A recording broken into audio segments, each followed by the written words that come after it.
here. I hope everyone is healthy and safe.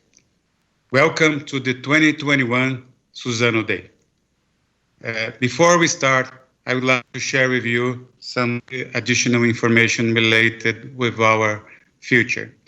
We're happy to share with you our advancements and our visions of the future. As you may know, we have three major pillars on our culture. The first is related with people that inspire and transform. The second is create and share value with all stakeholders. And the third is only good for us, it's good for the world. We had a major stress test last year. During this pandemic situation, we are able to, with resilience, to show what we are doing in all of these journeys of our culture. And today we are going to share with you some information related with that. I'm going to start talking about what we are doing at the society level. And we have been at the society level working on different dimensions. We have been protecting our people in one side and working towards the society to improve the sanitary conditions, helping to increase the number of ventilators, helping to have more hospitals. And now, with a very important point, we need to increase the level of vaccination that we have on the Brazilian population. And we are working with many other companies with this target. In addition to that, we have been working with small suppliers, and we have been working with all the communities to ensure the quality of life, the minimum quality of life, and to mitigate the pandemic, the COVID-19 impact on their lives. But we have to think about the future. And in the future, we have to reduce the inequalities. It's critical that we reduce the inequalities on our society. And we have to improve right now the quality of education that we have to the next generation and to provide sustainable incomes to the society that we are right now.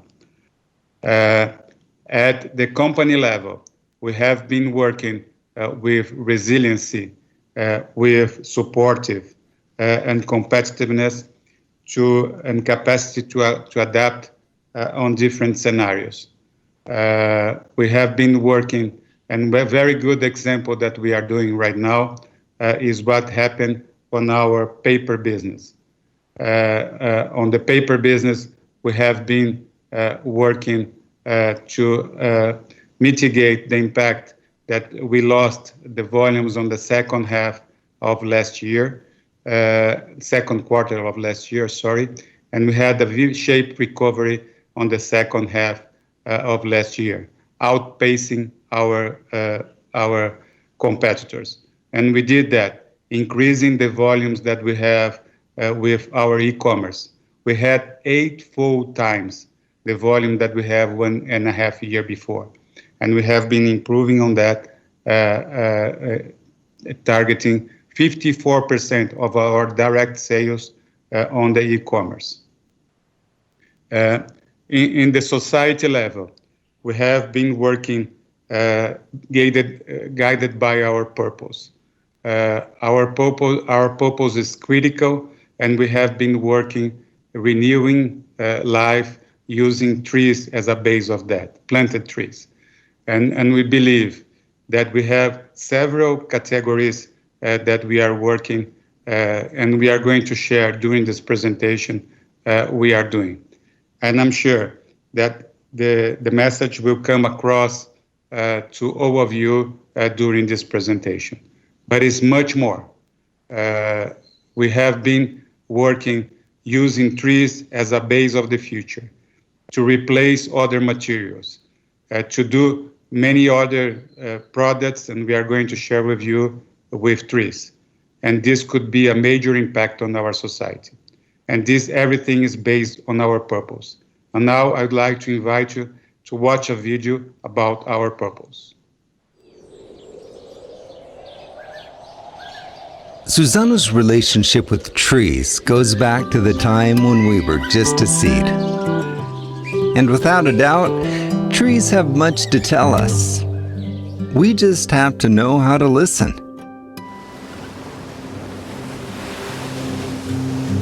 They teach us that nature gives us everything. And, like Suzano, is strong and caring. That many things can be renewable, starting with our relationship with the planet. You just have to listen to the trees. With me, you built the past. I gave you fire to protect from cold, shelter, boats to conquer the world, paper to record your story, rubber to erase and shape, and fruits to nurture. With me, you have gotten to here, where I've been so much longer. But if we still want to call this our home, we must renew it. So look at me with fresh eyes, looking to the future. Inside me, there is a world that can change our world. Suzano is one of the world's largest companies, and it is our responsibility to listen to what the trees are telling us. In each study, research, and observation. It is with these lessons that we renew our concepts of production and business to achieve a clean planet without inequality. Based on this dialogue, we are launching our purpose. Renewing life inspired by trees. So look, Suzano, in me is a substitute for plastic. In me is a substitute for petroleum. In me is the fabric of the future. And so many other things that you have yet to discover. If you look with the eyes of the past, you won't see it all. So renew your vision, using also the eye of your heart, the eye of intuition. Look at me with a vision of the future, which will enable you to change the world and its future. This, Suzano, is your purpose. Since we started this presentation, we have been capturing carbon. And I would like to share with you how many tons of carbon we have been capturing during these few minutes that we start this presentation. And this counting is going to go through all of our session today. In the end of the session, we will come back to that to show you how many tons of carbons that we have been sequestrating. In addition to that, we have been planting trees. And you are going to see now the number of trees that we have been planting since we start this presentation. It's very impressive, the number of trees that we are planting every single day. We are planting 500,000 trees. And since we started that, it's more than almost 3,500 trees that we have been planted every moment we are planting, 365 days on a year. We would like to go for the agenda for today, where we are going to share the major topics that we are going to bring to you. First, we are going to address our strategy, and then we are going to the financial management. In the end, we are going to give the outlook to you about the future. Everything guided by our purpose. On the first, on the avenue, on our strategy is based on 55 different avenues. The first avenue is related to be the best in class. It's part of our culture. It's part of our DNA to work to get efficiency all the time. And I'm going to share with you today, with our colleagues of the management committee, what we are doing right now to enhance our competitiveness for the future. The second point is that we want to be even more relevant in the pulp market. We have very good news to share with you about our prospects on this area. We want to advance on the supply chain, but to do it, we need two major conditions. There is the third point of our third avenue. The two major conditions is scale and it's to be the natural owner of certain specific markets. And we are going to share what we are doing and some perspectives for the future. The fourth avenue is related to enlarge our addressable market. We are going to share with you several avenues where we are working to bring new alternatives to use based on our planted trees. And sustainability. This is core of our business. This is core what we are doing. And we are going to share what we are doing right now and our vision for the future. Now I'm going to pass to Fernando. That is going to bring to us the first alternative, the first avenue that is related with to be the best in class. Fernando, the floor is yours.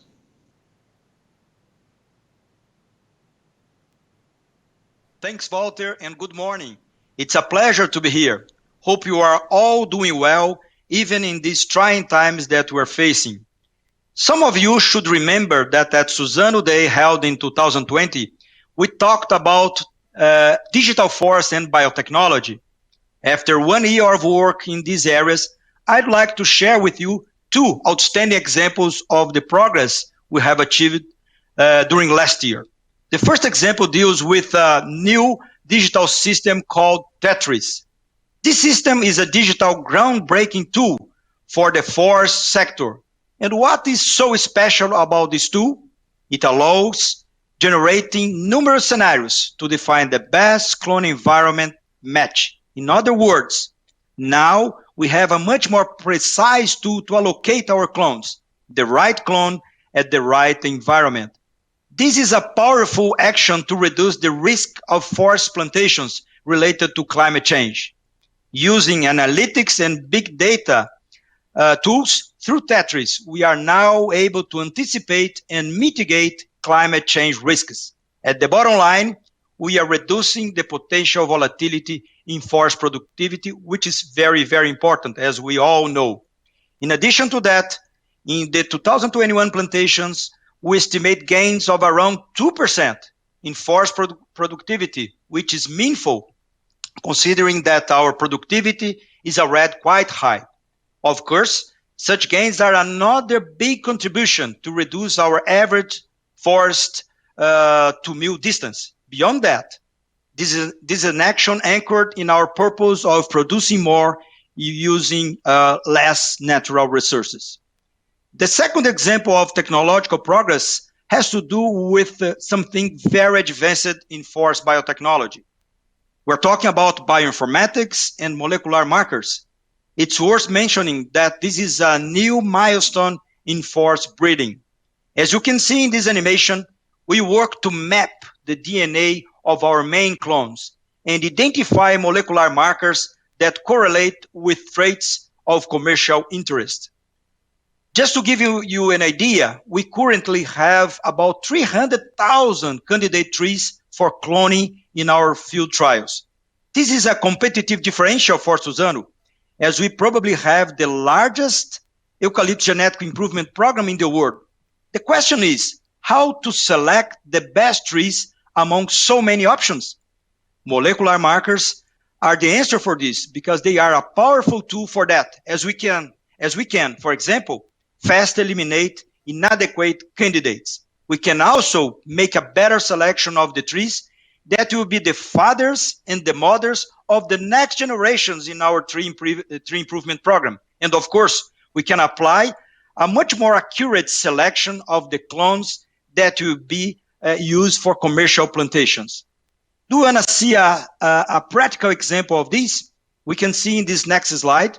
Maybe some of you could remember a serious problem that affected forests planted by Suzano by Suzano and other companies in Espírito Santo and Southern Bahia about 10 years ago.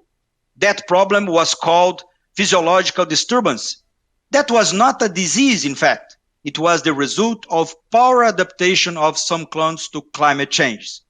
At Suzano, recently we have identified molecular markers associated with physiological disturbance of eucalyptus. With this discovery, a breakthrough in eucalyptus, I have to say that, we are able to select the most resistant clones and, even more important, we can anticipate the elimination of susceptible clones that can bring problems in the future. And we're able to do this with 80% of accuracy, which is an excellent number for wood plants. These examples, tetris and molecular markers, are new tools to increase and strengthen our forest competitive advantage. Taking care of our plantations, we are sustaining not only the current products that we have in our portfolio, but also the new products that are coming from our biostrategy, as Vinicius will present later today, aligned with our purpose of renewing life inspired by trees. Now, I'd like to hand over to Carlos that will share with you how these technologies are being transformed into concrete value through the management of our planted and native forests. Thank you. Nice. Very cool indeed. Thank you, Fernando, and hello, everyone. As Fernando has just covered, forest technology is in the core of our business, since Suzano competitiveness is directly related to our ability to best plant and manage our vast and nationally broad forest base of 1.3 million planted hectares, that is about 3.2 million acres, paired with another 900,000 hectares, around 2.2 million acres, of native areas maintained for conservation purpose only. The continuous improvement of our top-notch forest technology contributes to two of the main pillars of our competitiveness: an optimized genetic base that is constantly increasing our wood productivity and better copes with climate change-related risks, result in a more resilient forest. Digital technology, big data, analytics have played a big role on that, and we remain doing so. On top of that, looking towards the total operational disbursement guidance for 2024, we do see other sources and possibilities to increase our forestry competitiveness and to improve our environmental footprint in convergence to our term goals. One of the top initiatives that we have been focused is on the continuous enhancement, improvement of our silviculture practice. And last but not least, it is very important to mention that we also have been working to reposition our plantations, moving into new regions closer to our mills, and by so, reducing the average forest to mill distance with better soil and better climate conditions. But just to reduce this average rate is not enough. So what else are we doing? Well, we are looking for energy efficiency that will positively impact our cash cost and our carbon emissions.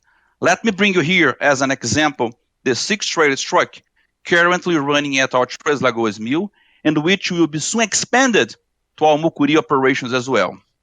We are the only player in our industry with this type of truck to transport wood. When compared to the traditional 3-trailer truck, the 6 trailers transport more than twice the amount of wood per trip. So here we are once again proving that it's possible to combine cost reduction with environmental benefits, lower CO2 emissions, supported by more efficient trucks, and with a lower operational cost. But that's not all.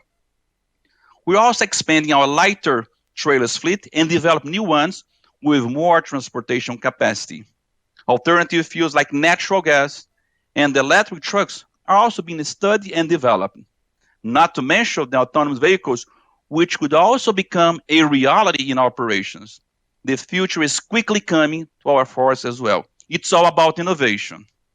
And talking about that, let me share with you what we are developing in terms of digital tools using agile methodology. Let's take a look at that. Combining harvest planning and logistics algorithm has allowed us to better feed our mills with the optimal wood specification, better harvest sequence, and more efficient routes from the forest to mill. The benefits? Lower cost, lower wood consumption, and an improved environmental footprint. And to execute all those operations, we are currently developing a control tower to remotely monitor them, getting all major equipment, all major machines connected with our system. What does it bring to us? It brings real-time data for a very fast reaction when faced with unexpected operational conditions, such as mechanical failures, road accidents, subpar equipment productivity, or an unbalanced logistics flow. To finalize, our forests are the source of life. Our people, our passion, paired with the best-in-class silviculture practice, technology, innovation, and sustainability mindset, will continue to support our top-notch productivity. Our purpose is to renew life inspired by trees. This is what we do every day. With that, Iris, what can you share with us about our modernization projects? Thank you, Carlos. Good morning, everyone. I hope you are well in this difficult period we are facing. Continuing the avenue of being best in class in the vision of total pulp cost, another important competitive action is the industrial modernization projects. Suzano currently has a portfolio of 32 projects to modernize its plants to improve pulp cash cost competitiveness towards the 2024 guidance. In general, these projects aim to increase energy surplus and reduce chemicals consumption. The estimated investment for the total portfolio of these projects is approximately 2 billion reais over the course of its implementation up to 2024, contributing with 46 reais per ton reduction in Suzano's cash costs. We highlight here as an example the modernization of Jacareí mill.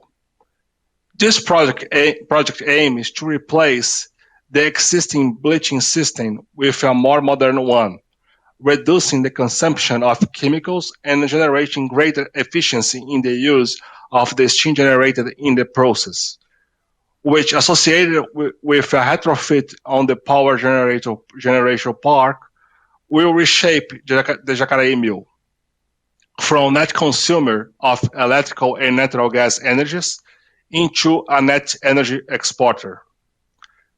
Therefore, this is a project that, in addition to clear financial returns, also brings an important benefit of environment, reducing our carbon dioxide emissions and increasing our export of renewable energy, being an example of how we intend to achieve our long-term goals.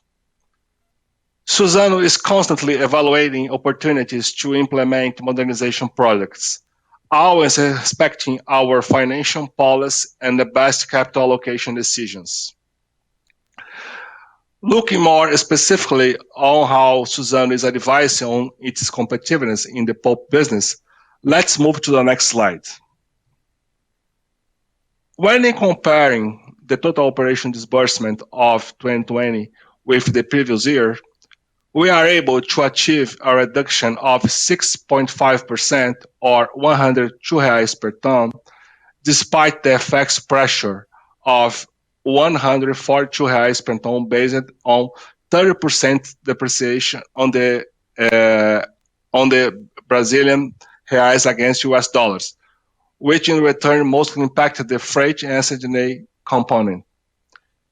In addition of these factors, in 2020, we are also affected by costs related to protocols for the protection of our operations staff and costs involved in our downtimes, affected by COVID-19, which should not occur in a recurring basis for the future years. Moving now to the next slide, we present the update of the total operation disbursement for 2024. Since our guidance in real terms, when adjusting the last year's guidance for 2020 level of FX and inflation, we have a negative impact of 160 reais per ton. Nevertheless, we have the ability to partially offset the 60 reais per ton, the pressure by exogenous factors through management initiatives, mostly on the cash cost and sustaining capex, resulting on a net impact again on the freight and SG&A only, and bringing an updated guidance for 2024 to 1,400 reais per ton. However, when you analyze the total operation disbursement in dollar basis, the figure per ton shows a significant reduction of more than 17%, reaching $272 per ton in 2024. Therefore, we remain focused in constantly search to increase our cost competitiveness.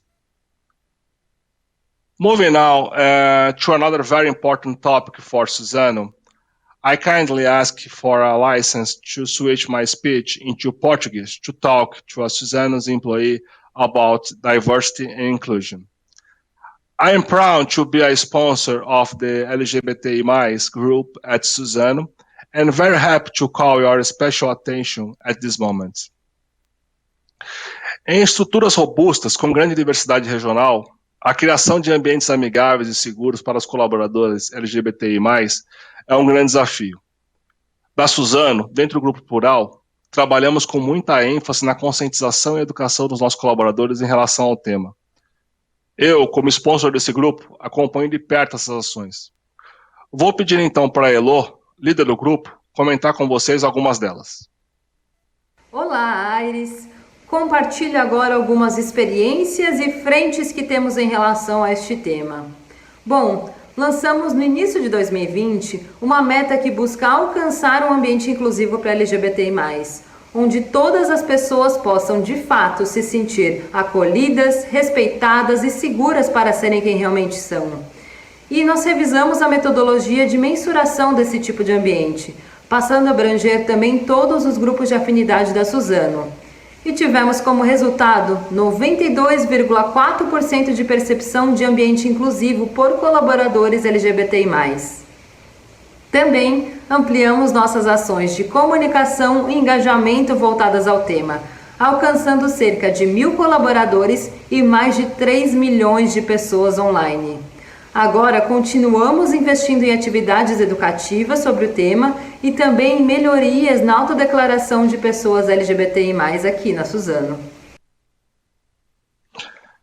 A Elo e outros membros atuantes do grupo desenvolveram planos para sermos ainda mais afirmativos em nossa jornada pela diversidade. Elo, você pode nos contar como podemos fazer isso? Sabemos que a jornada é longa e ainda temos muito a evoluir, como por exemplo, nós precisamos garantir e até aumentar o engajamento da liderança sobre o tema LGBTI+. Nós precisamos garantir que a conscientização e o respeito cheguem às nossas operações. E precisamos pensar também na intersecção com demais grupos minorizados e minoritários, fazendo recortes de LGBTI+, negros, mulheres, pessoas com deficiência de diferentes gerações. E eu acho que a Suzano também tem potencial para trabalhar com que pessoas trans acessem o mercado de trabalho, considerando que elas apresentam uma maior vulnerabilidade social dentro desse nosso universo LGBTI+. Aires, queria saber se você concorda com o que eu falei, o que você acha desses pontos abordados? Elo, concordo com você. Temos bastante trabalho pela frente. Mas acredito que o caminho para o acolhimento pleno dos colaboradores LGBTI+, em toda a Suzano, é uma questão de tempo. Apoiar as diferentes escolhas dos nossos colegas nos faz melhores. Seguimos evoluindo. Back now to English, I give the floor to Leonardo, who will follow up on our presentation. Thanks, Iris, and it's great to hear about your initiatives with Elo. Good morning, everyone. I would like to explore with you one of our strategic avenues, which is maintain relevance in pulp through good projects. This time, I will present our supply and demand forecast for hardwood pulp, as we would like to share some interesting dynamics which will affect this market. Looking at hardwood globally, the starting point of our forecast is 2020's demand, which totaled 36 million tons. We expect this demand to grow organically by 4.6 million tons in the next 5 years, supported by positive perspectives for most paper and packaging segments, which will present growth during this period. It is important to notice the relevance of tissue for hardwood pulp, which, despite being 10% of the total paper and packaging market, represents almost 50% of the global hardwood demand. We believe that tissue demand will continue to grow at solid rates and in all regions, supported by improved hygienic habits, especially post-COVID pandemic. But there are some additional factors which we believe will boost hardwood demand in the future, which we present as fiber-to-fiber and fossil-to-fiber initiatives. The impact of these factors in demand will increase gradually over the years. Hardwood pulp has been gaining relevance over softwood pulp during the past years, and in 2020 represented 58% of the bleached chemical pulp market. We would like to highlight 4 pillars which support this growth. First, new paper and paperboard production machines allow for more flexibility between fiber usage. Second, technical improvement of the hardwood fiber. Third, limited investments in new softwood capacities, while most capacity expansions are taking place in hardwood fibers. And fourth, the intrinsic cost competitiveness of the hardwood fiber, which translates to the whole production chain a more competitive, thus sustainable alternative. Now, taking a look back into fiber improvements, one of the most important attributes for tissue production is the tensile index, or the resistance of the pulp. During these last 5 years, through R&D improvement, the tensile index of Suzano's pulp has increased 25%, getting closer and closer to softwood pulp alternatives. Just repeating, 25% in resistance in 5 years. Just out of curiosity, every 1% of hardwood versus softwood in tissue production will generate an additional 90,000 tons per year demand in hardwood. And as a highlight, some markets like Brazil are producing high-quality 2- and 3-ply tissue from 100% hardwood pulp. There are also some factors which will increase the addressable market for hardwood. First, the decline in demand of printing and writing, and more specifically office papers, will impact the availability of recycled fibers and sorted office papers, which are a relevant furnish to tissue producers globally. Second, as we have noticed in past cycles, non-wood pulp production in China, such as straw and reed, will face further closures due to governmental pressure as a major industry polluter. And third, we see further deintegration due to the lack of wood and wood chips availability in Southeastern Asia. This will all add up to an additional 1 million tons of hardwood demand in the next 5 years. But we also see potential for demand growth coming from a second initiative, which is fossil to fiber. Let's watch this quick video. And they say this is a massive step. Moving ahead with its plan to ban on single-use plastics and protect for a complete ban on a range of single-use plastics. Done away with in India. They're officially banned from sale and use. Now agreeing to impose a statewide ban on a plan to seriously reduce plastic waste in Canada. The No Plastic shop in Berlin, der Sache wegen, is attracting quite a lot of attention. And this is all impressive, and really it's just the beginning. Brand owners are taking the name to reduce their plastic footprint, and consumers are demanding more sustainable products, which are supported by government legislation taking steps against single-use plastics, which represent 190 million tons a year. Can you imagine the potential 190 million tons a year to be substituted by more sustainable alternatives? The first estimates account for paper addressing 32 million tons of plastic substitution on the next 20 years.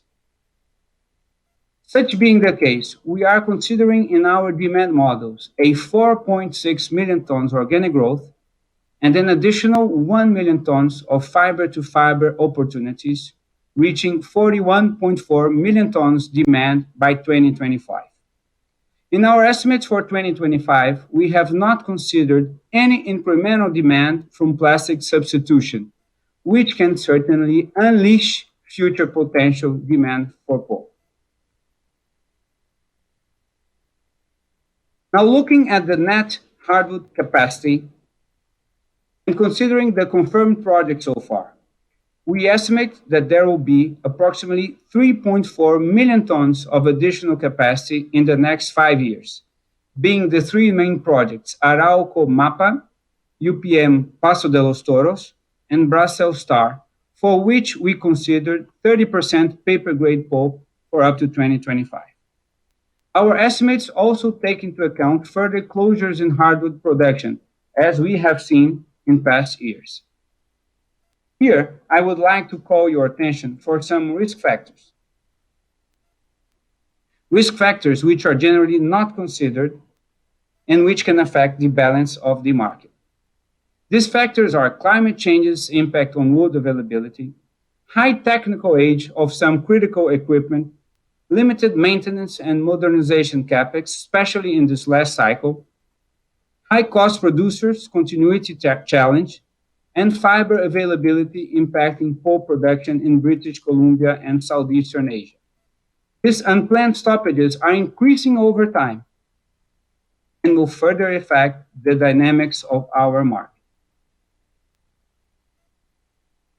To wrap up my presentation, when we factor in the presented numbers, looking forward, we see a tight supply and demand market. And our forecast for 2025 shows that hardwood demand will exceed confirmed net capacity increases by more than 2 million tons. Before inviting Iris back to give us more details on Suzano's new pulp project, I would like to move back to Portuguese to tell you guys about the initiatives of our affinity group for gender equality, for which I am a very proud sponsor.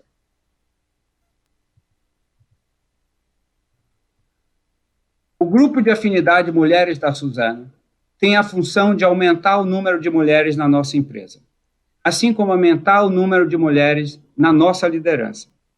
Queremos criar um ambiente mais equânime, acolhedor e que acelere o crescimento de talentos. E acelerar, pessoal, é a música para os ouvidos da Poliane, a líder desse grupo. Olha ela aí. É isso aí, Léo. Aqui na Suzano, estabelecemos a meta de termos 30% de mulheres em cargos de liderança até 2025. Isso significa dobrar o número que temos hoje. E para isso, precisamos avançar nas ações de conscientização sobre o tema. Precisamos vencer a barreira dos vieses inconscientes, presente em mim, presente em vocês, para que o ambiente estimule o pleno desenvolvimento de nós, mulheres. O grupo trabalha, pessoal, questões como essas que foram mencionadas pela Poli, assim como também colocará em prática, com todo o nosso apoio, ações de grande impacto coletivo, e que a Poli vai explicar agora para vocês.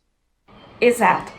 E para darmos mais agilidade e celeridade no tema aqui dentro, o Grupo de Afinidade de Mulheres está propondo 2 ações desafiadoras para este ano. A primeira é a criação do Programa de Aceleração da Carreira Feminina, cujo objetivo é identificar mulheres prontas e ou potenciais que possam assumir projetos estratégicos na companhia e assim avançar em suas carreiras. A segunda ação é que todo o processo seletivo na etapa final possa contar com a participação de uma mulher. É isso e muito mais que vem por aí. Eu não tenho dúvidas que em breve teremos muito mais colegas mulheres, inclusive nas operações florestais e industriais, assim como muito mais mulheres em cargos de liderança na Suzano. Now, as we have a very positive supply and demand scenario, which I presented before, let's invite Aris back so that he can give us more details on Suzano's new pulp project. Thank you, Leo. As Leonardo just presented our view on supply and demand dynamics ahead, maintaining pulp relevance through good projects is a strategic avenue for Suzano. It is in this context, I would like to provide you an update of our Greenfield project optionality in Ribas do Rio Pardo. The annual capacity will be 2.3 million tons per year, with an average distance from forest to mill of 60 kilometers, in which we already guaranteed 85% of the wood needed for the first years of operation, and we continue with the forest expansion plantations. This project will have a great energy efficiency, with an energy surplus of approximately 108 megawatts, with a low generation of solid residues and fossil fuel free, reducing the consumption of natural gas and fuel oil through a new technology of biomass gasification process, which will allow us to have 100% renewable energy matrix. We are currently working on several initiatives to increase our promptness and so minimize the execution phase of the project in the future. We estimate that in the startup will take in place in approximately 30 months after the project's announcement, which is expected to happen when our balance sheet allows. Moving to the next slide, we can see here a sensitive analysis of the project's returns to different pulp price and exchange rates. See that even with challenging price and exchange rate levels, the project proves to be quite attractive. We will be constantly evaluating the best time to seek approval for the Ribas do Rio Pardo projects, always respecting our financial policy and market opportunities. Now I pass the floor over to Luis Bueno, who will continue the presentation. Luis, é com você. Hello, everyone. I hope you're all safe and healthy. Now we are going to discuss the consumer goods business, the tissue market. The tissue market is going through a premiumization process, and this has been happening throughout the years, and it's expected to continue this trend over the coming years. This can be seen on the left side of the slide with the migration of the one-ply segment to two-ply and three-ply, especially in the north and northeast regions of the country. Another interesting point is the market consolidation, not only through M&A activities among the top players over the last years, but also a market participation reduction of the bottom 50 players, represented by the gray bar on the chart. Now, I would like to highlight our journey. We have increased our market share position since 2018 and gained 2.5 percentage points over the previous year. And what's next?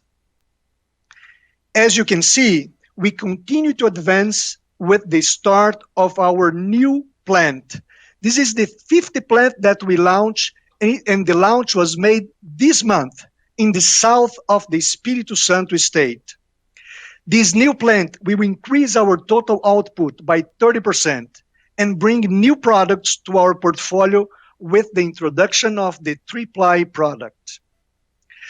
But we also have 25,000 tons of extra paper production that nowadays we export to Latin America and can be directed to feed a new conversion plant in the future. With this new footprint of production across the country, we will be able to protect and increase our leadership position in the North region with 61% and also in the Northeast region with 28%. But also, we're going to increase our overall market share in the country. And now I would like to turn to Fabio, who will discuss our paper and packaging business. Thank you, Luis. Good morning, everyone. Let's now explore the avenue of growth through new markets. First of all, I'd like to start saying that I'm really happy to be back to the paper and packaging business of Suzano. As Walter commented early on, we have a very resilient and competitive business that, despite marked and macroeconomic conditions during COVID-19 pandemic, has had an unmatched performance and contributed with strong cash generation to Suzano. Now let's look into the future of this business. Today's consumption of wood-free print and write papers, carton board, flexible packaging, and cup stocks papers is around 124 million tons per year. Although print and write paper's addressable market will continue to shrink due to digitalization, packaging paper's demand will grow at a faster pace and will more than offset the print and write decline on the long run, driven by changing consumer habits and sustainability appeal of paper-made products. As Leonardo mentioned during his presentation, the ongoing trend to replace packaging made of fossil fuels with packaging made of renewable, recyclable, and biodegradable raw materials present an exponential growth opportunity for paper products. The opportunity for paper replacing single-use plastics alone could add more than 30 million tons of demand by 2040. As you can see here, we are actively working in our research and industrial facilities to bring market products that will meet brand owners' needs and consumer demands for a more sustainable world, addressing the fossil material substitution that I just mentioned. From paper bags to copper stocks, from consumer products to flow packaging paper solutions, Suzano will be there, working together with national and international partners to make the paper revolution a reality, anchored in our competitiveness and purpose to renew life inspired by trees. Now, my colleague Vinicius will talk to you about how Suzano is advancing in other new business to enlarge our addressable markets. Fabio, thank you and good morning to everybody. As you know, our goal in new businesses is to guarantee a bold entry in new markets for our biomass. But how do we do this in practice? Let me show you. Let me recap our vision of future for Suzano. So basically what we do, we leverage on our current business model success. We have key assets and competencies that we want to leverage on. Productive forests, the scale of our operations, sustainability positioning and practices. So what we are doing here is focusing on key technologies and strong relationships with multiple partners to enter in multiple large markets. Last year, we presented an estimate of these addressable markets to be more than $50 billion. So this is a huge opportunity for us.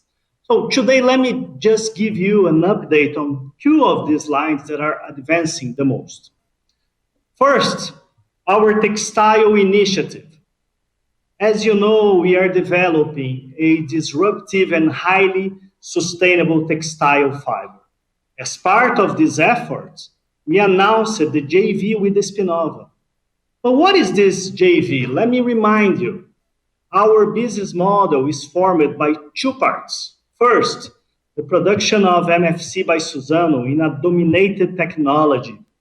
Second, the staple fiber production inside the JV. Suzano is the exclusive supplier of MFC to the JV. And we have also rights to participate with 50% in any staple fiber project worldwide. And inaugurating this development, we are already implementing one MFC project in Finland. And the startup is expected for beginning of next year already. And our first staple fiber project, also in Finland, is starting up in 2022. Now, most important than just showing you the process is that we are now building partnerships with several global retailers. These partnerships will guarantee a bold move for us. Let me remind you, we are talking about a market with more than 100 million tons in demand. This will allow us to soon advance in scalability for new projects. And I would like to share with you the video that was launched during the beginning of our JV with Espinova. Please.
So as you could see, very disruptive, very sustainable.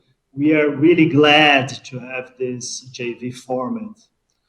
The second line I want to explore with you today, it's on our carbon initiatives.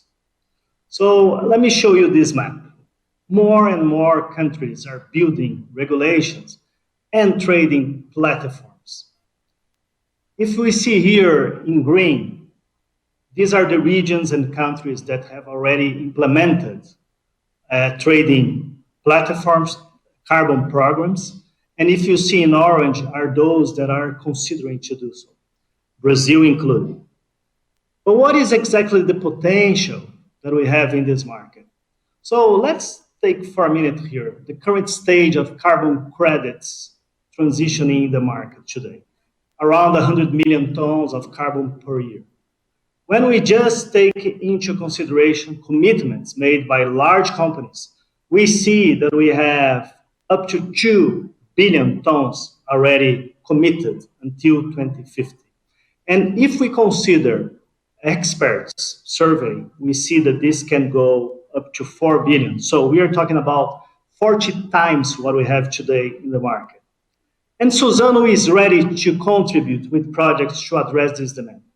We have projects that help to avoid nature loss, promote nature-based solutions, projects that reduce emissions in our value chain. So to play in this market, we defined a structured project. So last year, we set up an internal task force to learn about carbon markets, to understand regulations and methodologies. This was very, very important to define our advocacy process. This advocacy process aims basically to explain the competitive advantage of our sustainable model and the fact that, for example, we are expanding in degraded areas, we are protecting biodiversity, running restoration of areas, generating expressive social benefits. In parallel, we are advancing in our screening process. To date, we already identified a potential of 22 million tons of carbon credits.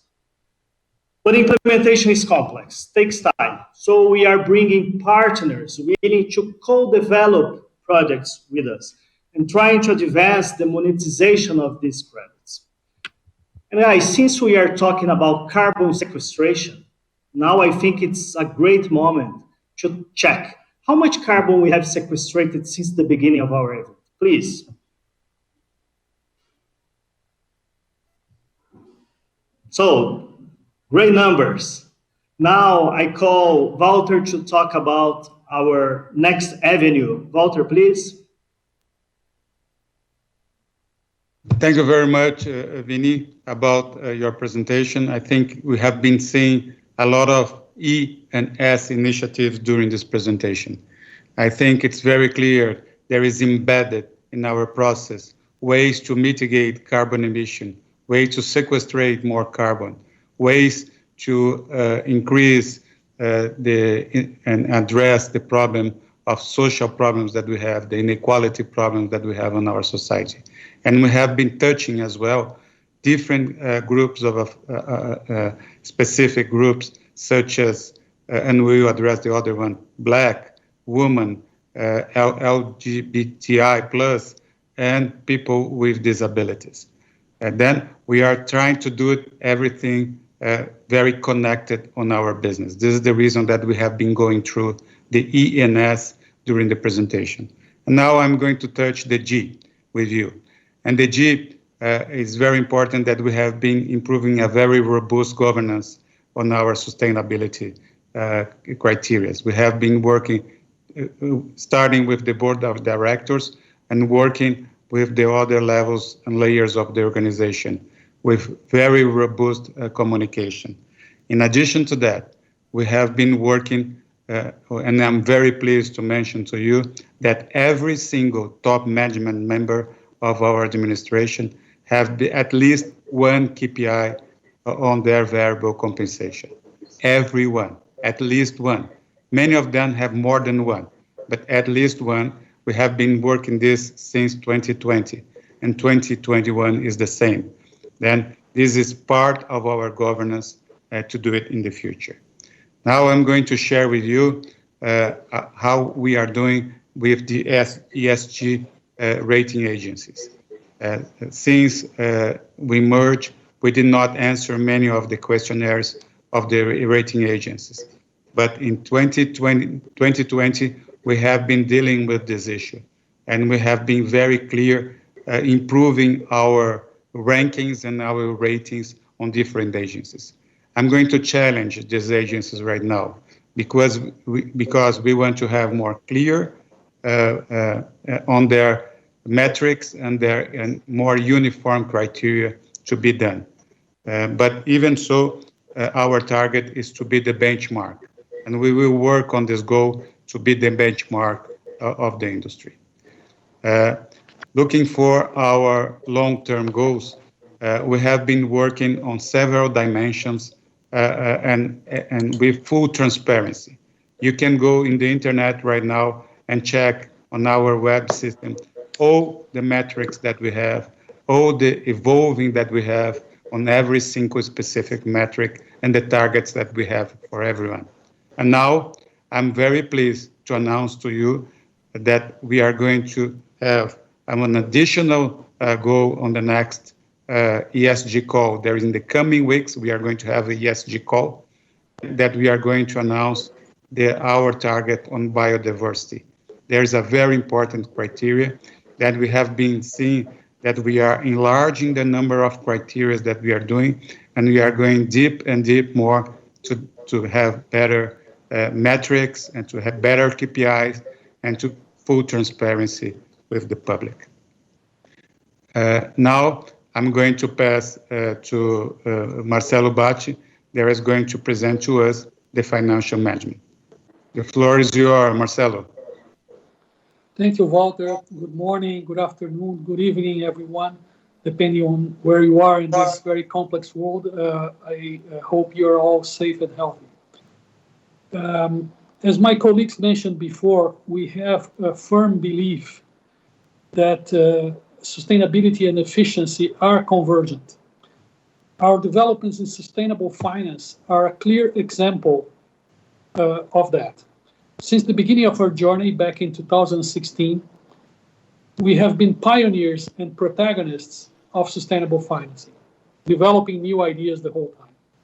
Today, sustainability-linked instruments that had no role at all in our portfolio in 2015 already respond for 30% of our total debt. That's quite an advancement. And what is the value that that is creating to us? More recently, as a result of these very robust structures that we've been putting together, we've been offering to the market several commitments to improve various ESG-related KPIs.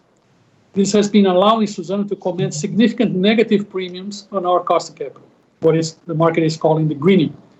Today, our sustainability-linked bonds are trading on average 25 basis points below our original cost of capital curve. It is part of our strategy to keep improving our cost of capital. The following table shows that our recent sustainability-linked bonds are trading significantly better than our Brazilian frequent issued peers.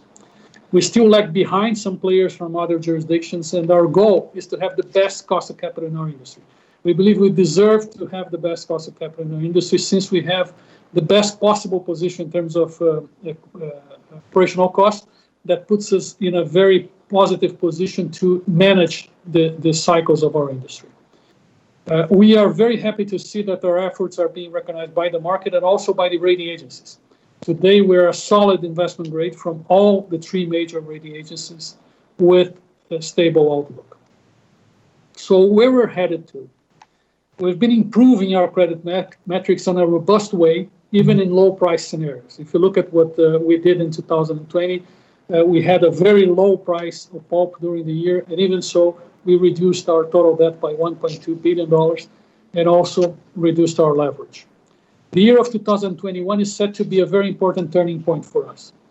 More benign pulp market scenario, combined with the depreciated currency, are boosting our cash flow generation, leading us back inside the limits of our financial policy, both in terms of leverage and in terms of nominal debt. We are approaching the $10 billion mark, $800 per ton, which is the number that we guided for in the past.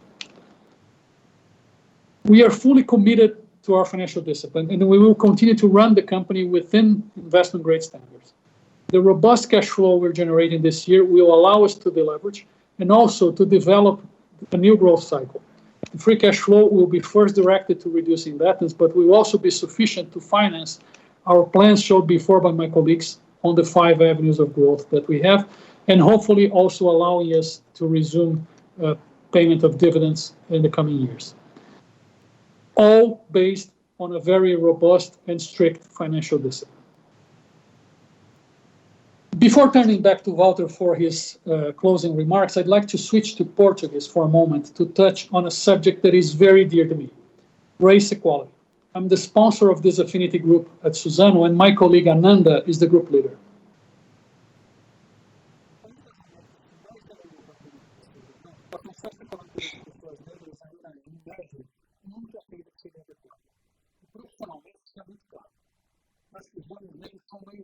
Mas são muito escassos dos cargos de posto de direção. E isso não é um estado diferente de outras Brasil, mas não é uma situação que a gente quer ter. Então, a gente pretende mudar esse quadro de forma que vai ser uma das maneiras que a gente já descobriu é expandir um pouco essa velocidade da seleção de colaboradores. A Ana é líder desse grupo de coleções câncer. Vai contar com a gente um pouco sobre isso. Oi, Bati! Obrigada pelo convite, obrigada pela oportunidade de falar sobre o grupo de afinidades negros da Suzano. Quando o Plural começou, lá em 2019, iniciaram-se as discussões nos grupos de afinidades sobre o que precisaria ser feito para atingir as nossas metas de longo prazo. E em 2020, a gente conseguiu colocar uma dessas ações em prática, como o nosso programa de trainee, onde, pela primeira vez, a Suzano retirou a obrigatoriedade do curso de engenharia e também a obrigatoriedade do inglês fluente. Dos 30 trainees contratados, 12 deles são negros, compondo 40% do total. É isso aí. Minha provocação para esse grupo de 2021 é trabalhando com coisas, com planos, que as líderes vão ser uma das protagonistas dessa causa. A Amanda vai explicar melhor para vocês o que a gente pretende fazer. Mesmo contando com um quadro de 54% de negros na companhia, eles estão majoritariamente na área de operações. Quando a gente olha para o universo do escritório corporativo e para as áreas administrativas, esse número cai drasticamente. E é nisso que a gente precisa trabalhar. Nós precisamos acelerar a prontidão desses profissionais e, de fato, ajudá-los a trilhar um caminho de ascensão para vagas de liderança acima de coordenação.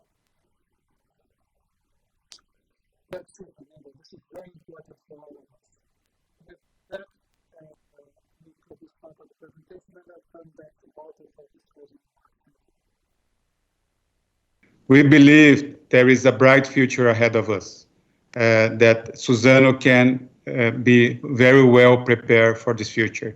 And we want to be the protagonist of this future. And I'm going to show you right now how we are going to summarize this presentation. We have 4 major points where we can bring to you value creation during the next coming years. And these are the main levers that we have right now. The first point that we have right now is using the benefit of the better pulp prices right now, we will deleverage at a very fast pace. And this deleverage at a very fast pace will allow us to have a much better situation and convert that to equity. And this would be very positive.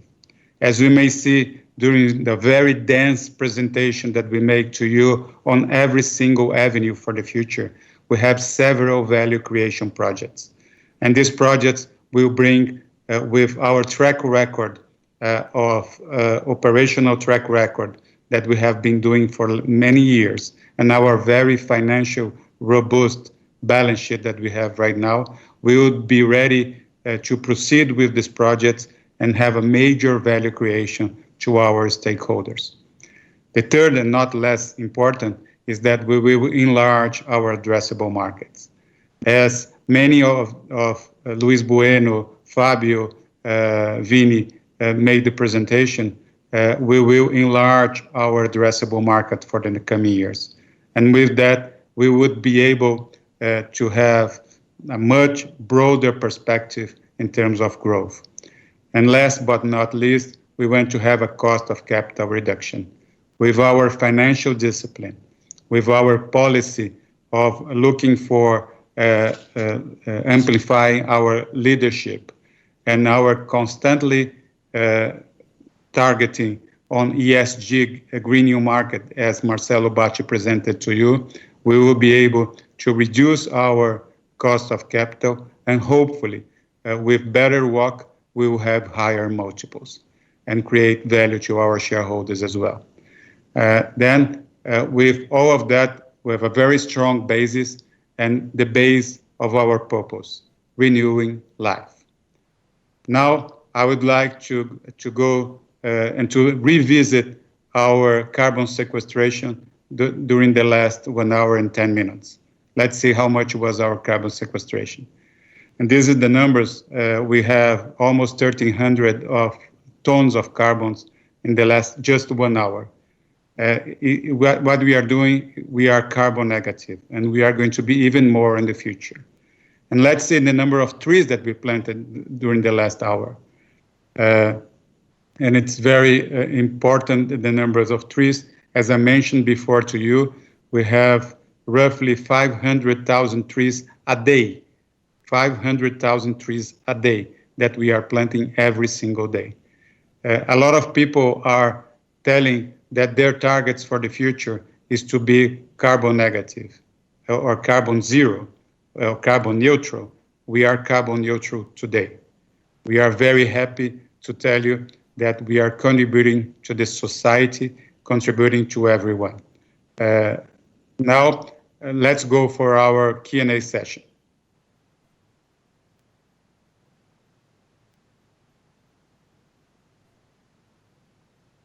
Hi everyone. Thanks for the opportunity. My two questions are more from a strategic standpoint. Walter, I'd love to understand about the balance of bargaining power in the industry, how you think about it. I remember that a couple of years ago you mentioned that maybe it would be positive for producers if you were able to hold on to more inventories so that your customers would be less likely to pressure prices down in moments in which they are overstocked. But your inventory levels declined meaningfully over the past quarters and are below historical levels. So is it a sort of concern that you have that if your customers restock over the next months, especially in Asia, that you could see again significant pressure on pulp prices, or the situation is different versus 2018? And then my second question, also strategic wise, thinking about your new growth avenues, we are seeing a few companies moving ahead with swing capacities for dissolving pulp and paper grade pulp. Clearly, I mean, the size of the dissolving pulp market is much smaller, but there are also good fundamentals looking to the medium to long term. Is it a market that you consider entering at some point? Are there restrictions or points in which you wouldn't have a lot of synergies with your current operations? How you see the dissolving pulp market? Thank you. Thank you very much, Daniel. It's a great pleasure to be with you here. Let me answer both questions that you raised. The first question that is related with the demand and balance and supply balance right now. Our vision is that the market it's very unbalanced situation to our side. We are seeing a demand growth at this point of time. We are seeing a very low new offer on the supply side with some certain specific disruptions that we are seeing on the market. And the inventories are very low at the producer side.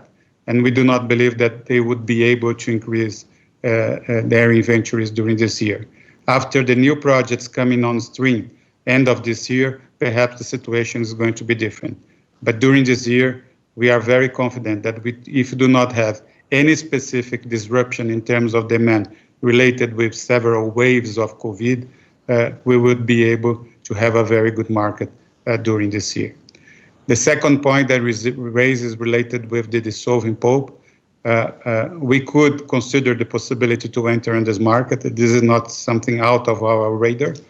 Is not our priority at this point of time, but we could consider to enter on this market. As you know, our major priority that we have at this point of time is related with the HIBAS project that we have that we want to implement, and we are preparing all the precedent conditions to announce this project, and we hope to do it sooner than later to announce these projects, and we will be able to have a major value creation to our shareholders. Then dissolving pulp, we believe that we continue to grow, and this will allow us to have another avenue for the future. But this is not our main priority, but it's not on our radar at this point of time. Perfect. Thank you, Walter.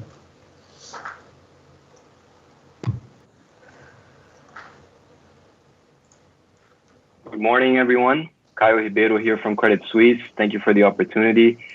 So my first question is on the impact, the low availability of shipment containers that started to unfold, over the last quarters. I just wanted to see if you can talk a little bit about, whether that has been generating any impact for, breakbulk vessels as well. And if you can talk about, how your average freight rates have been evolving lately, that would be helpful. And then secondly, it seems like there's a lot of talk of, new pulp projects being developed in China over the next years, in order to reduce the dependency of raw material imports. A lot of these projects, they seem to rely on wood chip imports to produce pulp. So I just wanted to get, your perspective on how you see, these projects impacting, supply and demand and the cost curve ahead. And, what potential challenges you think that these projects could face to unlock this capacity? Thank you.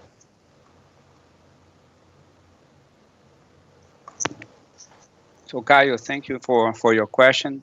Coming into the logistics constraints, we see indeed a very challenging supply chain at this moment, a very difficult operational condition, continuing to be a burden for global trade due to the shortage of containers, congestion in ports, and also including congestion in transshipment ports throughout the world. And this has been increasing the freight rates for containers and also the lead times. At the beginning of the year, this was kind of exclusive for containers. As of March, we start to see the trade in breakbulk also getting affected. There is obviously a migration of the demand from container customers to breakbulk, as well as port congestions, as I mentioned previously. And this is making our cycle times longer than before. And in our view, this situation with containers and breakbulk vessels should be maintained as they are until the third Q of 2021. This is a big challenge for us. As you know, our stocks are low. So the constraints in logistics is making us really have the best efforts in order to minimize the effects to our customers globally. But it's a big challenge as we speak. Maybe Carlos can comment a little bit about freight rates. Yeah, sure. Good morning, Caio. On the freight rates, breakbulk, we have long-term contracts, and therefore we do not expect any impact in the short term. On the container side, we may have some contracts to be renewed along this year, and when that happens, we might see some pressure. But again, that's not the case as we speak. Now, maybe coming back to me, so that I answer Caio's third question. Yes. Okay, you asked regarding future projects and wood chip availability. Obviously, this is a big question mark for us as well. We monitor wood chips import very closely. We have seen a peak in December. Our thesis was correct. We are also following that in January and February. We have got the first numbers for that. And imports are back to what they were before in January, February last year, indicating that there's no additional availability or supply, at least at this moment, to supply additional pulp production in China. So we monitor that closely for the short term and also for the long-term projects, but it's a big indefinition. And Caio, just to complement, my comments are related, to to the rates. When you talk about Brent and bunker, definitely you're going to see the impact in our contracts. It's a different situation. Okay, understood. Thank you.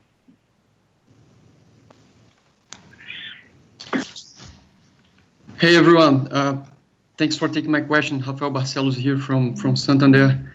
I guess my first question is regarding your plans for the tissue business. I mean, how relevant do you believe it could be in the long term, and whether or not you could analyze M&As in the segment?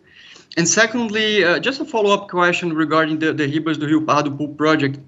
I mean, could you please elaborate further on its expected cash costs? Thank you.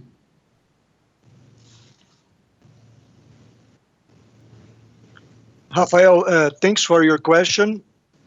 Our main focus now is to maximize the returns over the investments we've made so far.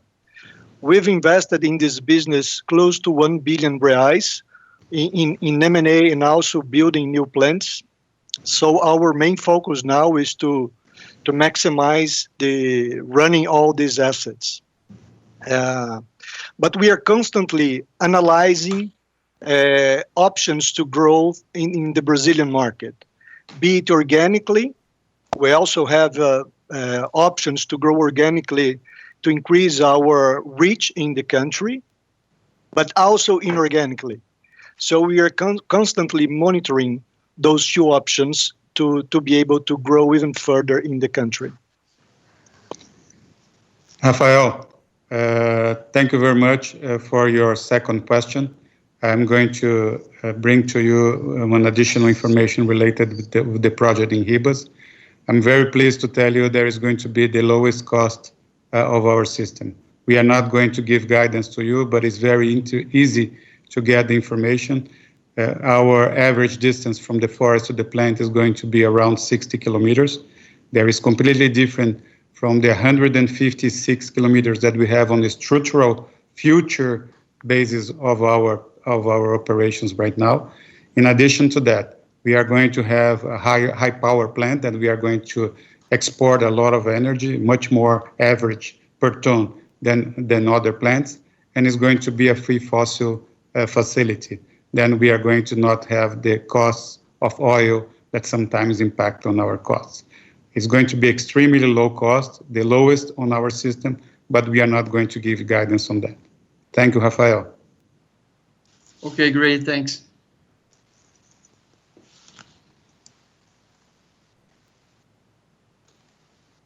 Morning, everybody. George Staphos here. Really appreciate the presentation and the details. My two questions. First, I wanted to go back into tissue in terms of the demand outlook for pulp. How much, from your analysis, will tissue contribute to the 5 million tons of growth through 25? And what has your analysis, your consumer studies shown about the willingness of the consumer to keep using tissue at higher rates, and why we won't see some pullback demand after 2020 with COVID? That's question number one. Question number two, if supply demand is as tight as you are projecting, what gives you confidence that, for example, the Brazil project might not be more paper grade pulp, that there might not be more supply that comes into the market given that deficit? Relatedly, realizing Ribas is your primary project and objective right now, would there be any ability to use some of the pulp in your integrated mills making paper if the market is that tight to supply the market during that time? Thank you very much. Thanks, George.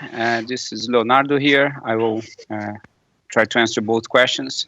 First, related to the tissue demand, just giving an overview of what we're seeing at the time being, and then telling you about our forecast, right? Tissue seems to be very strong in terms of demand in all markets, North America, Europe, being pushed by at-home products. In North America specifically, we see a very strong demand for branded products. All major tissue producers in the US are running at completely full capacity as we speak. In China, Last year, tissue grew 6 to 7%, and growth is still happening in the beginning of the year. We see a market share dispute in Chinese local markets among big, mid, and smaller size tissue producers. But in terms of demand, we see a positive demand. It's also important to note that in the second half of last year, almost 500,000 tons of new equipment, of new tissue equipment started in China.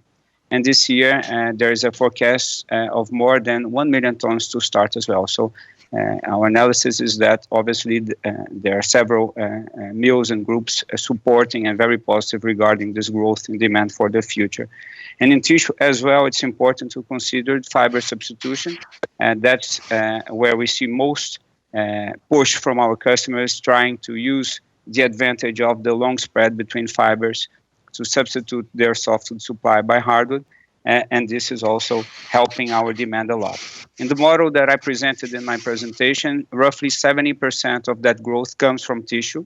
And we're not considering new consumer habits. We're just considering regular growth pace, organic growth rates for tissue. So even though we understand and we think that the consumer and that we as individuals will have stricter hygienic habits in the future, that was not factored into our models.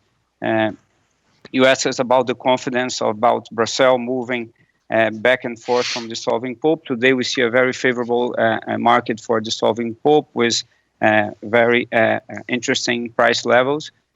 We forecast that this shouldn't change for the short term. Therefore, we expect that 30% output of this mill will be affecting the paper grade hardwood market.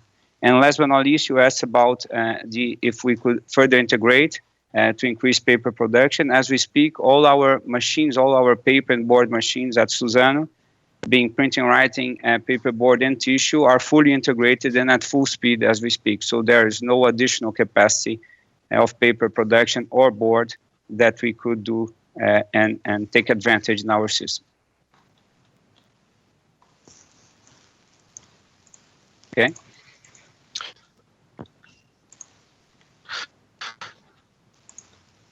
Hi, good morning. This is John Brandt from HSBC. Thanks for the presentation and for taking my questions.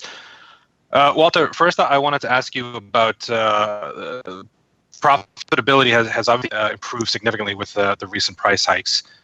You've spoken a lot about the need to earn a return above your cost of capital on a sustainable basis, and presumably with these prices and this level of FX, you're happy with the returns that you're generating at the moment.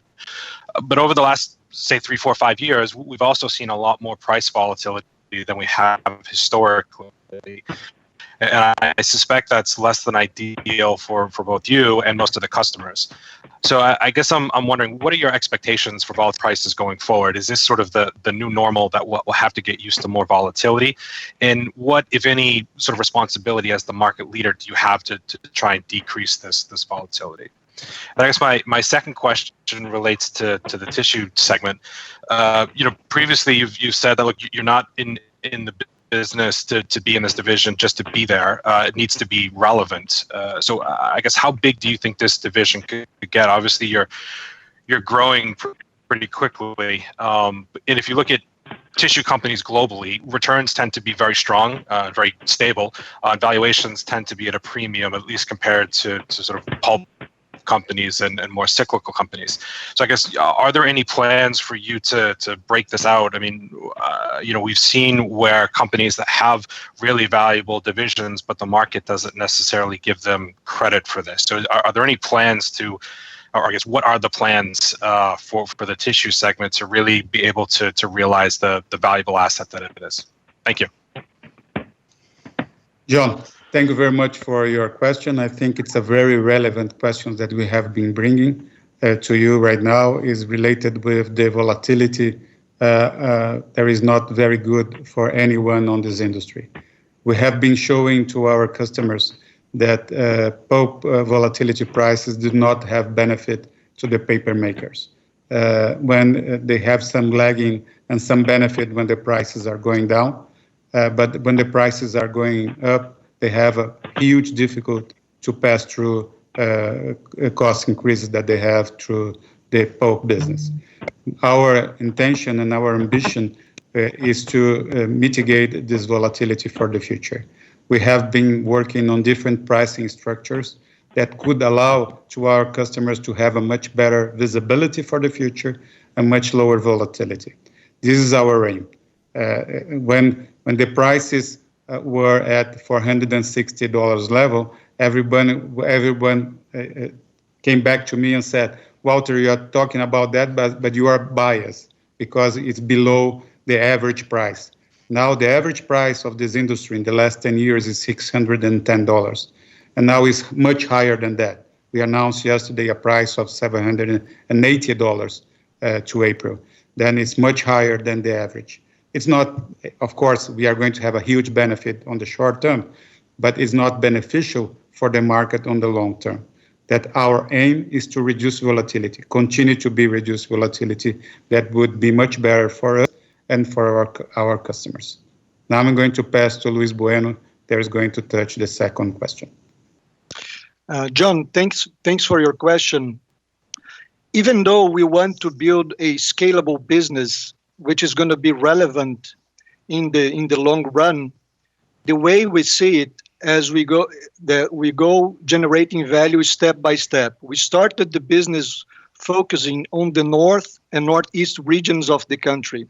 Now we are expanding to other regions of the country. So now our main focus, as I mentioned before, is to maximize the return over the investments we've made so far, and the focus is on Brazil. But we are always looking in ways to unleash value in this business in the future.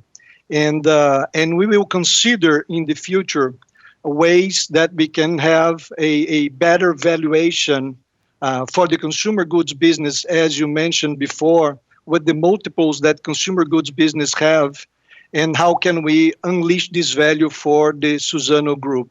This is on the table. We are analyzing this, and in the right time, we will make some new actions. Great. Thanks, Luis. Thanks, Walter.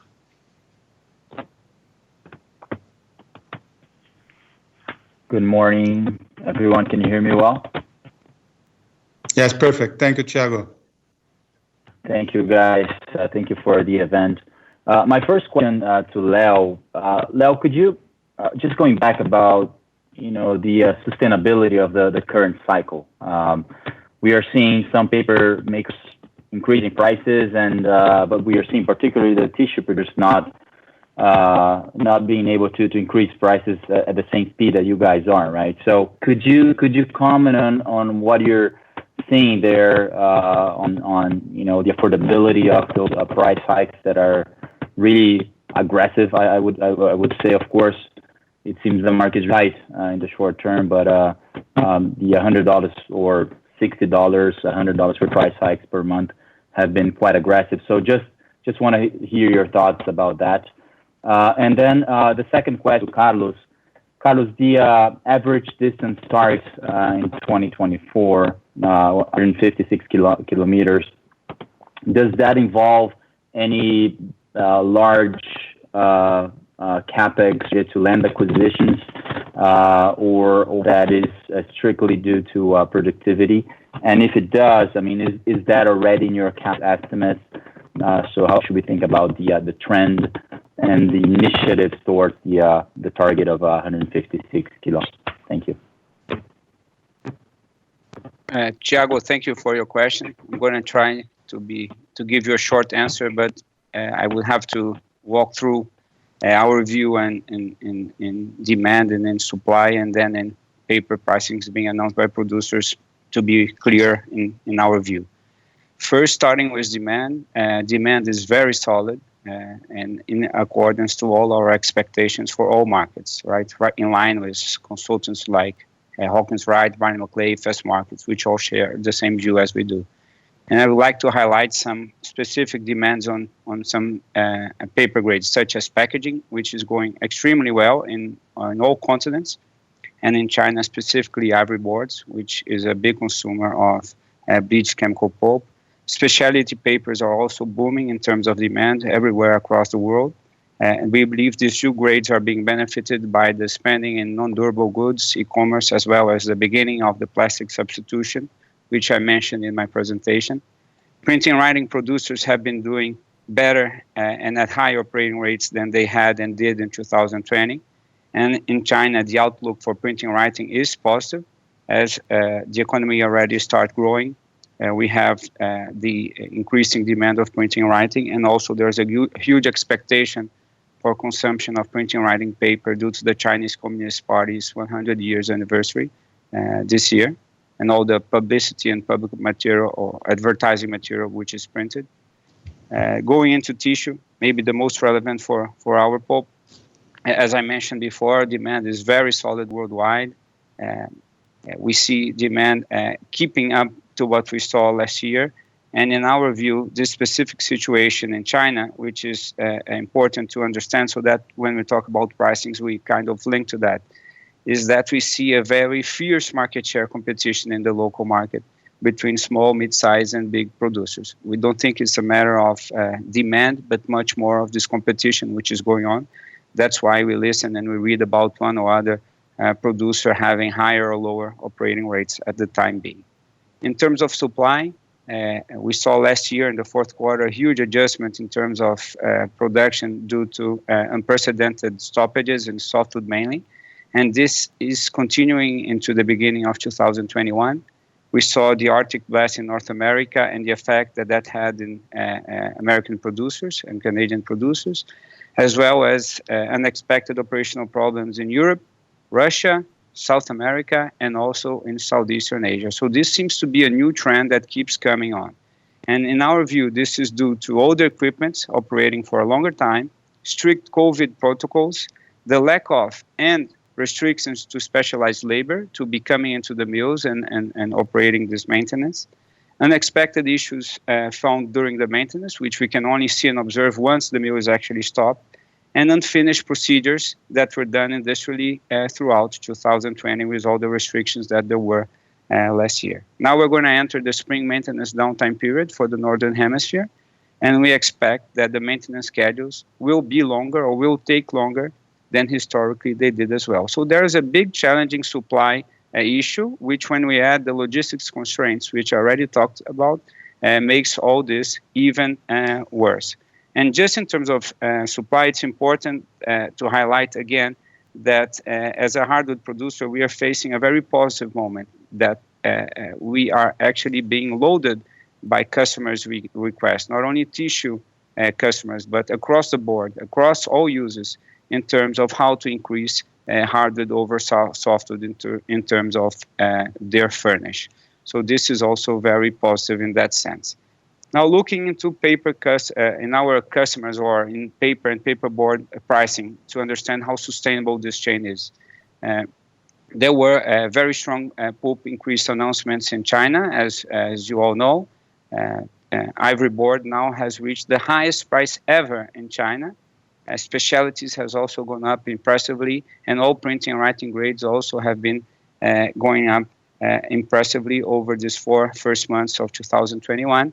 And the only segment which is lagging behind is tissue in our perspective, due to that reason which I explained about this competition and promotion that's going on vis-a-vis the intent of one or other payer to acquire a bigger share in the local market.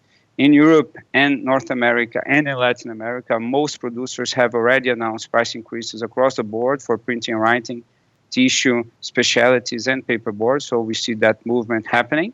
Now we really have to watch, as Walter said, the impact that an eventual slowdown in demand due to a new wave of COVID, or how actually effective these producers will be in terms of price implementations to monitor their margins and therefore their ability to support the increasing pulp prices. But in terms of fundamentals, the fundamentals are all out there. We see a very supportive moment for this new price increase, which we just announced yesterday, to be implemented in full as well.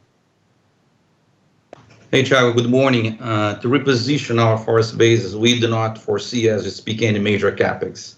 Some expansion, but not major.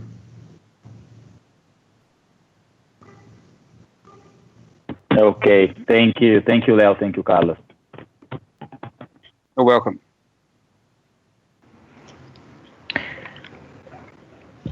Hi, everyone. This is Gabriela Gilbert from Banco Inter. I hope you are all well and safe, and thank you for the presentation. So we see that many different factors converged for the favorable scenario of higher pulp price we are observing now, including stronger demand and also supply shortage, but also the appreciation of the renminbi against US dollar, which lowered import costs, also contributing to the price implementation. So as vaccination spreads around the world, and especially in the US, and the US economy recovers at an incredible speed, we might see the opposite movement and US dollar gaining force against emerging market currencies. So how could this movement impact the pulp price? And how do you see that maybe putting pressures on pulp price and then maybe a reduction in the midterm? And the second question would be, again, as vaccination increase, we expect lower lockdown measures and capacities returning to the market, besides the probable new capacities due to higher pulp price. A Chinese pulp consultancy is expecting around 7.2 million tons new capacities coming only this year, especially for the second half of 2021. So what could be the effects on that, on the market dynamics, in your opinion? I would love to hear about that. Thank you. Thank you for your question, Gabriela. I'll touch on the first part about the currency. The currency is one of the factors that actually helped price implementation, but it's not the only one. It's a combination of several different factors related to supply, related to demand, related to logistics, and many other things. So we don't believe, although there's a lot of uncertainty of what can come in the future in relation to interest rates and currency, depending on the relative recovery of different countries in the world, we don't believe that this factor isolated could respond for a different trend on pulp prices.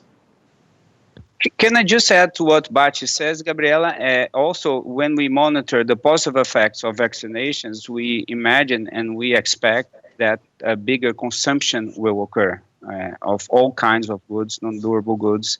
And several of these products are very directly related to the products that our customers produce and that we also produce in Suzano. So we also see a positive effect in a global demand standpoint once we have vaccinations done and consumers back to offices and back to a more regular activity. Okay.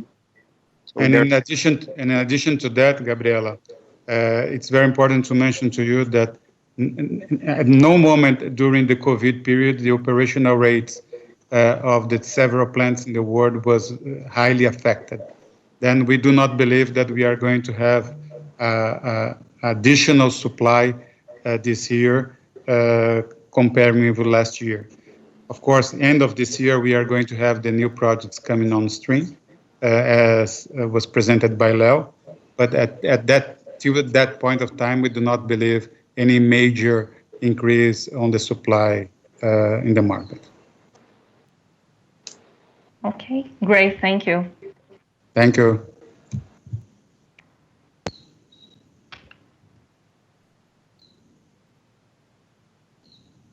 Hello, good morning, everyone. Can you hear me? Yes, thank you, Leo. We are hearing you. Okay, perfect. So thank you very much, everyone, for the presentation. I have a couple questions. First, on the hedging strategy, right? Bringing back Marcelo to the discussion. This has been a very controversial topic over the past couple of years, right, Marcelo? I mean, clearly, some of the movements on the currency, at least regarding the hedging strategy, haven't worked out.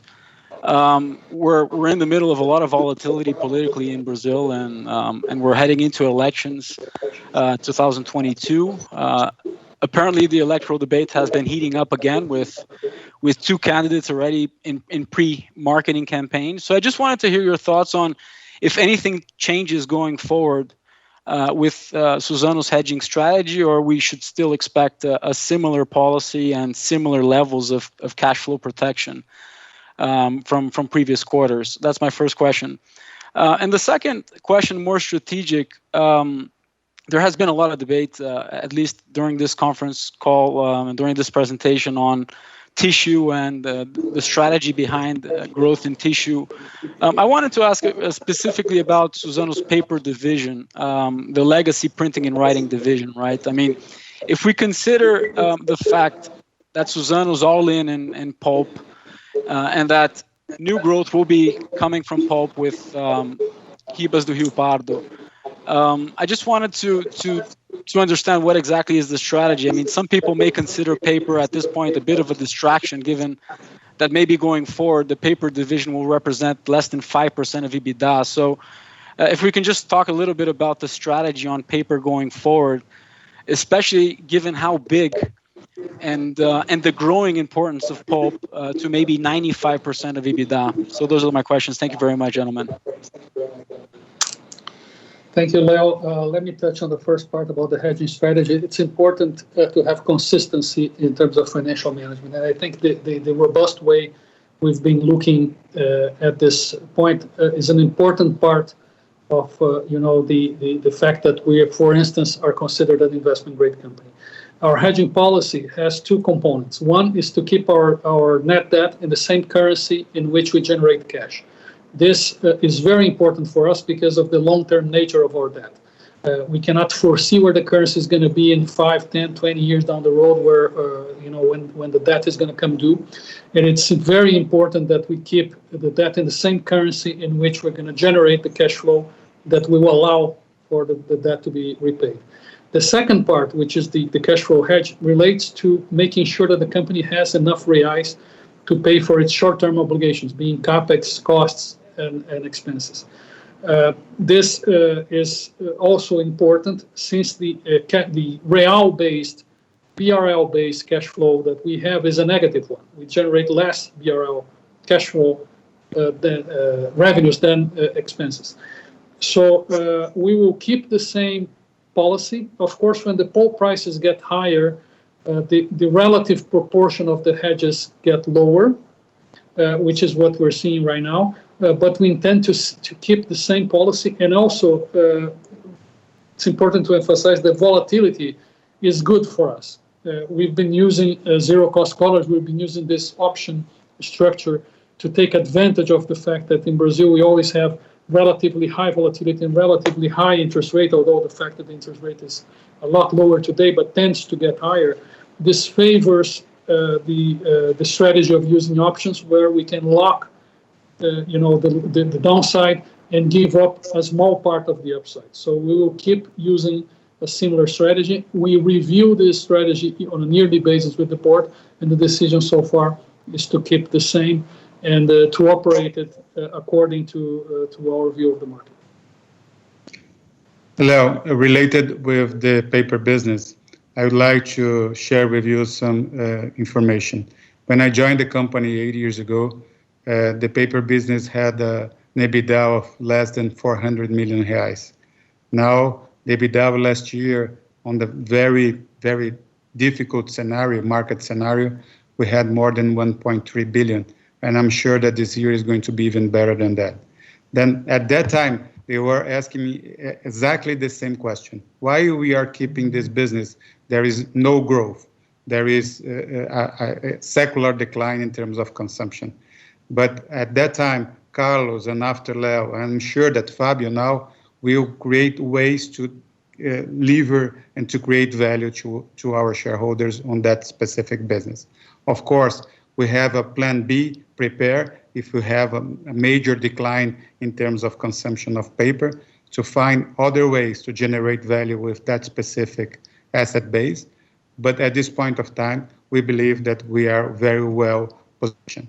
The other day we are presenting, Leo, to our team about the paper business, packaging paper business.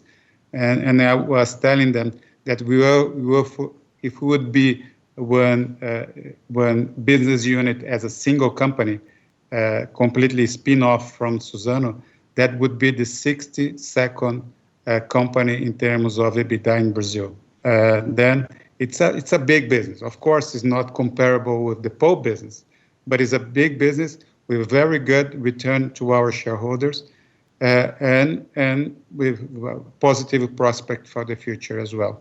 Then we have no intention to leave this business. Thank you.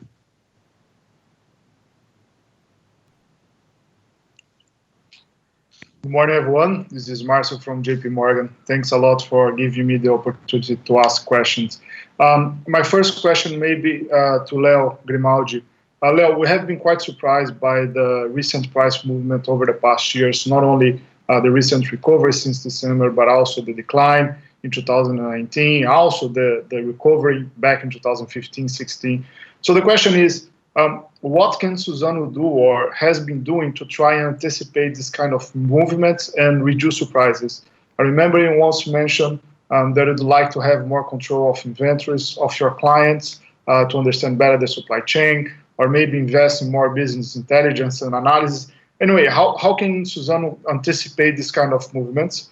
And the second question maybe to Carlos. Carlos, we have been reading about the long-term challenges in the Mato Grosso do Sul state with regards to the availability.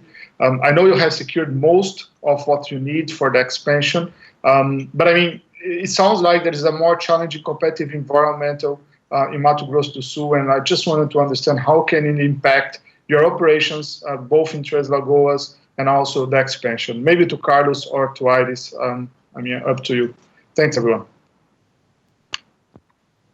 Thanks, Marcio. Thank you for your question. I think that we have two targets to try to tackle the volatility or high volatility of the prices. First, you are completely right, is market intelligence. This is something that Suzano has been investing for a long time. During the last few years, we enhanced investments in that directions and believe that as much more information that we have in terms of anticipation of what's going to happen or of the demand of our customers' products, that will give us a leap start and help us make better decisions for the future. Second point that we also consider in terms of trying to minimize volatility, as Walter has explained previously, is offering our customers differentiated pricing structures for their agreements with us. We have been saying this for a long time. This slowly has been perceived as our customers as something that will add value, and today we have a portfolio of customers that already have different pricing agreements than we had a couple of years ago, but unfortunately, due to compliance reasons, I cannot give further details on these agreements. Okay, hi Marcio, I will answer your question. We believe that the timber market in Mato Grosso do Sul is still surplus with excess wood, but obviously the announcement of new pulp production capacities may change this scenario in the medium and long term. However, Suzano is supplied with its all own wood, forest partnerships, and the need for the market wood acquisitions is occasional business and is evaluated as strategic decisions all time for our team. Thanks, Leo. Thanks, Iris. Thank you, Marcio. Hi, everyone. Thank you for taking my follow-on questions. George Staphos here from B of A. First of all, if we could go back to tissue demand in China and the market developments there, I think, Leo, you had mentioned that the market remains very strong. Looking back in the past, when there have been some market share issues between producers in China on other grades, it's been a sign, perhaps, that demand was slowing, that producers overshot their supply, and that's why they got into a market share battle. what gives you confidence that this is purely an overshoot on supply, not a reflection of a slowing of demand in China? And can you talk to what kind of growth you're seeing in tissue demand in China so far in 2021? The second question I had, in terms of carbon sequestration and how you ultimately hope to monetize that, thank you for the details, by the way, in the presentation that you shared thus far. What, in your view, should we look to as catalysts for when you'll actually be able to monetize the 1,300 tons or more now that you sequestered during this presentation, and that'll actually be able to create value that we can calculate and look to in Suzano's valuation down the road? Thank you very much. Okay, George, let me get again back into tissue and in China. In our view, this time the competition or dynamics is a bit different than in the past due to how well or how differently prepared the producers were before coming into this first months of 2021 and competing against each other. We understand that the bigger producers usually carry higher stocks in their system. We saw the stocks building up last year. We have been also observing that the stocks have been reducing since the December and into the beginning of 2021, but still they carry in their strategy an amount of inventory of pulp that will give them a different approach to the mid-size and the small-size tissue producers who usually don't carry stocks at all. So it's a competition in a moment where you have in one side a specific part of the market with a lot of competitiveness, because due to the stock position, and obviously as prices moved up so quick, there's still an average lower prices than the mid-size and the lower size guys do in the market at this moment. So I think in this perspective, it's different than before. And again, we repeat that we are supportive that demand is holding strong in China. Unfortunately, I am not able to share with you our Suzano specific demand numbers for China, but most consultancies are seeing a 2 to 4% growth in tissue in Asia or in China for 2021, slowing up a little bit related to last year, considering that there will be no pantry load. Okay, George, thank you for your question. It's important to mention that the carbon business is an important avenue for us, but this is a long-term capture. Okay, we are still analyzing, running screening. We have a number of partners that we are negotiating with, trying to anticipate monetization. We have a very positive forecast for pricing in the future. But right now, we still do not know what is the level of price that we are going to be able to capture at this moment with this amount of carbon credits that we are identifying. Important to mention, different carbon credits coming from different origins, from different conditions, command different prices. So this is everything that we are doing today. We still need to implement and create conditions to really capture value. So it's really difficult to give any number related to pricing, for example, right now. Okay? Thank you very much. Appreciate the details. Thank you very much. Good morning, everyone. Or afternoon, I guess, for you now. Could you please elaborate a little bit more on the CapEx forecast for the company? I don't know if you have any rough estimates or preliminary estimates for the Ribas mill. And also in terms of the 2 billion CapEx for the modernization projects between 2021 and 2024, is there a sequence that you can maybe speak of, and that will help us to better forecast the cash outflows for the company? And then the second question is related to that 60 reais per ton company initiative reduction that will help mitigate some of the negative impacts of the inflation and FX. Do you have a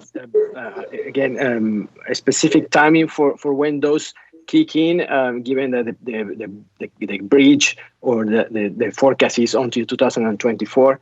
Thank you. Thank you, Carlos.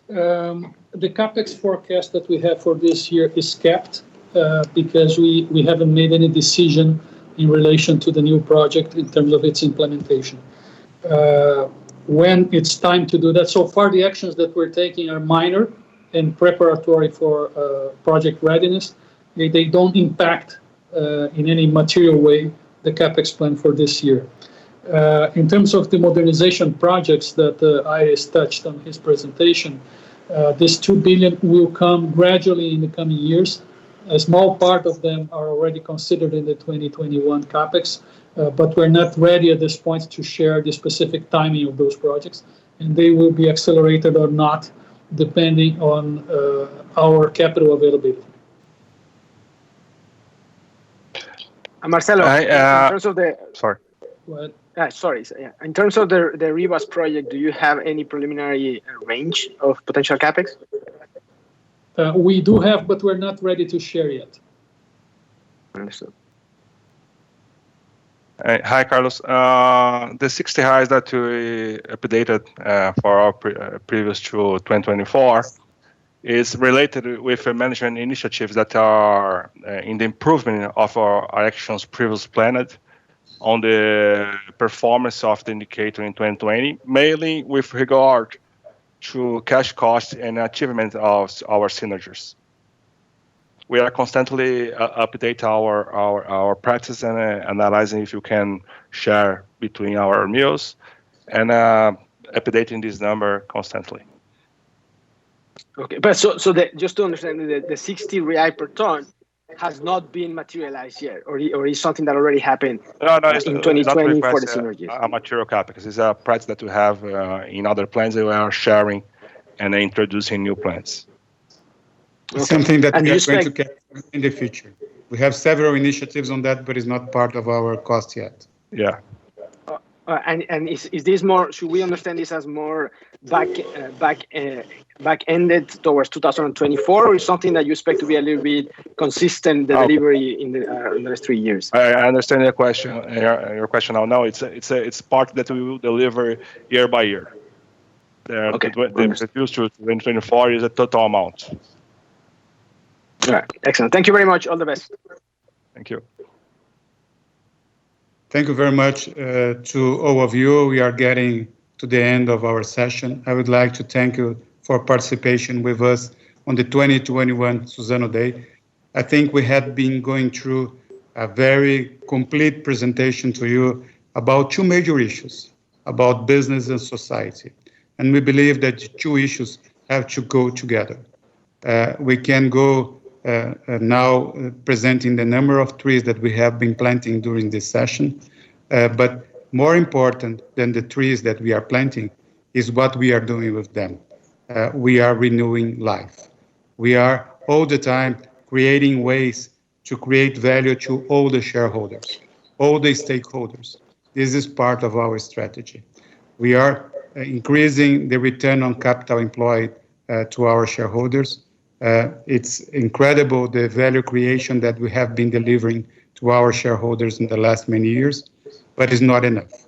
We have to think about the society as well. How we mitigate the impact of COVID-19, how we think to address the structural problem for the future, to solve the inequality problem that we have in the society, or to mitigate at least that. This is something, how we are going to work with diversity, how we are going to work on climate change. Suzano is embedded on a way to transform and impact the society. Today, we reach 2 billion people during every single month on the world. But we can do even much more than that. We can have all the society. And this is our spirit. This is how we are all the time working every single day to change the company, to improve the quality of the company, to improve our business, and to better impact our society. I'd like to invite all of you to be part of our journey. Thank you very much. I hope everyone stay well and safe. Thank you.